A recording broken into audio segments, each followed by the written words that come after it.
Welcome two MB academy.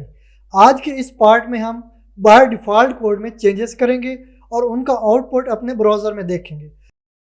सबसे पहले अपने प्रोजेक्ट को हम रन करते हैं। इसके लिए अपने फोल्डर को ओपन करेंगे जिसमें हमने अपना प्रोजेक्ट सेव किया हुआ है। इसको ओपन करने के बाद अपर बार में हम CMD एंटर करेंगे जिससे हमारे पास कमांड प्रॉम्प्ट ओपन हो जाएगी।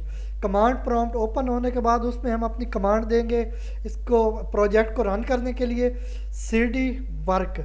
तो इससे ये हमारा प्रोजेक्ट रन होगा। अपने कोड एडिटर को ओपन करते हैं कोड डॉट की कमांड से। तो यहाँ हमारे पास हमारा कोड एडिटर ओपन हो चुका है। तो यहाँ पे अब हमारा सारा प्रोजेक्ट है और उसका सारा जितने कंपोनेंट्स हैं, इसके अलावा पैकेजेस हैं, लाइब्रेरीज हैं, वो हमारे पास आ चुकी हैं। तो चलते हैं फिर इसको हम ng-serve की कमांड को रन करते हैं। ng-serve हमारे पास एंगुलर CLI की कमांड होती है जिससे हम ब्राउज़र में अपना आउटपुट देखेंगे। तो ng-serve की कमांड हमने दे दी है।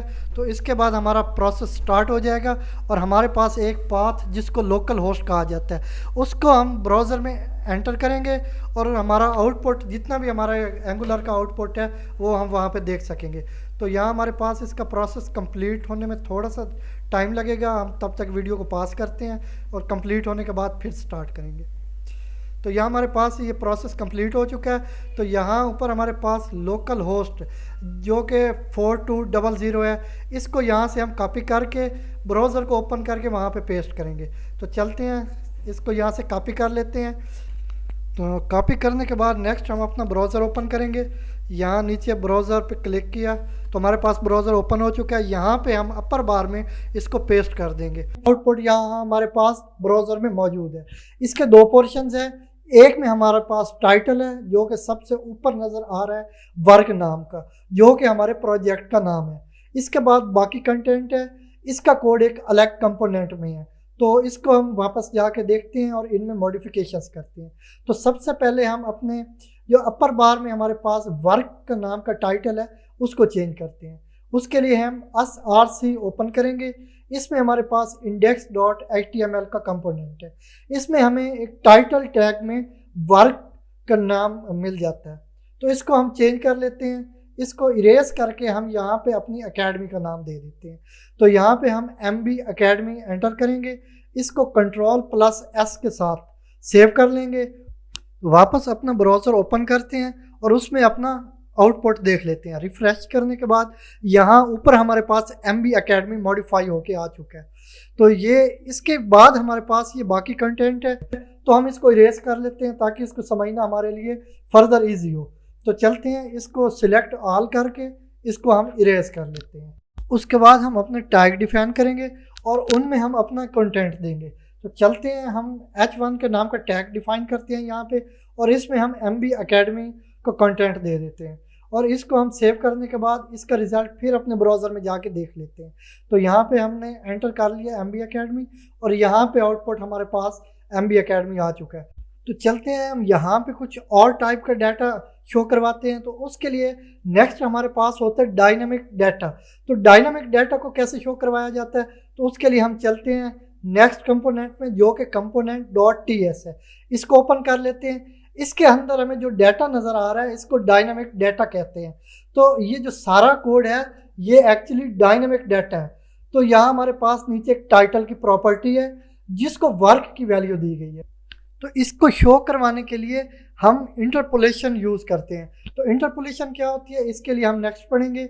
इस टाइम हम H2 का एक और टैग डिफाइन कर लेते हैं जिसमें हम इंटरपोलेशन डिफाइन करेंगे और डबल करली ब्रेसेस में हम जो हमारे पास प्रॉपर्टी थी टाइटल हम वो एंटर करेंगे। तो यहाँ पे डबल करली ब्रेसेस हमने ले लिए हैं, उनमें हम टाइटल एंटर करेंगे। इसको सेव करने के बाद इसका रिजल्ट हम देखेंगे अपने ब्राउज़र में जाएंगे। तो यहाँ हमारे पास उस टाइटल की जो वैल्यू थी वर्क वो हमें शो हो गई है। वापस अपने एडिटर में चलते हैं और हम अपना कुछ और डायनामिक डाटा उसमें एंटर करते हैं। जैसा कि हम इसको नेक्स्ट एक प्रॉपर्टी दे देते हैं नेम की और उसको हम अपनी मर्ज़ी से कोई भी नेम दे देंगे वैल्यू के तौर पे। जैसा कि हम ABC कोई भी नेम आप देना चाहें दे सकते हैं। हम फिलहाल इसको ABC दे देंगे और लास्ट में हम सेमीकोलन लगा देंगे। सेमीकोलन ज़रूर लगाना होता है यहाँ पे, नहीं तो हमारे पास एरर आ जाएगा। तो यहाँ हम एक और टैग ले लेंगे थोड़ा सा गैप छोड़ के ताकि स्पेस बनी रहे।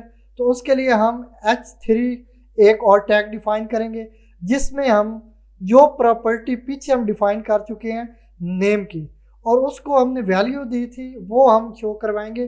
तो यहाँ पे हम यहाँ इस टाइम नेम एंटर करेंगे और इसकी हमें वैल्यू ABC यहाँ पे आ चुकी है। तो चलते हैं, अब इसको हम कुछ CSS अप्लाई करते हैं, इसका कोई कलर चेंज करते हैं या इसकी कोई अलाइनमेंट चेंज करते हैं।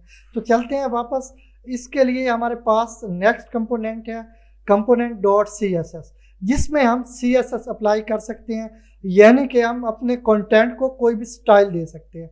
तो यहाँ हम अपना एक टैग एज अ सिलेक्टर यहाँ पे देंगे H1, इसके बाद कर्ली ब्रेसेस, उसमें हम प्रॉपर्टी कलर की डिफाइन कर लेंगे, कलर कॉलन, और कॉलन के बाद हम वैल्यू देते हैं, इस बार हम रेड वैल्यू दे देते हैं। तो चलते हैं और देखते हैं कि इसका आउटपुट हमारे पास क्या आता है। तो इसको सेव करने के बाद यहाँ हम आउटपुट में देखेंगे हमारे पास MB Academy का कलर रेड हो गया। तो अब ये हमारे पास लेफ्ट कॉर्नर पे है, तो इसको हम सेंटर अलाइन कैसे करेंगे। तो इसके लिए फिर वापस चलते हैं, यहाँ रेड के बाद हम सेमीकोलन देंगे, एक कोड को दूसरे कोड से सेपरेट करने के लिए भी सेमीकोलन यूज किया जाता है। तो टेक्स्ट हैफन अलाइन, ये टेक्स्ट अलाइन के लिए होता है, तो इसको हम सेंटर अलाइन कर देते हैं। H1 में हमारे पास MB Academy का कंटेंट है, तो इसलिए हमारा MB Academy का कंटेंट सेंटर अलाइन हो गया है। तो इस तरह हम मुख्तलिफ स्टाइल्स अप्लाई कर सकते हैं, अपना डाटा शो करवा सकते हैं, हम मॉडिफिकेशन कर सकते हैं। अगर आपको वीडियो पसंद आई हो तो लाइक करें, शेयर करें और हमारे YouTube चैनल को सब्सक्राइब करें।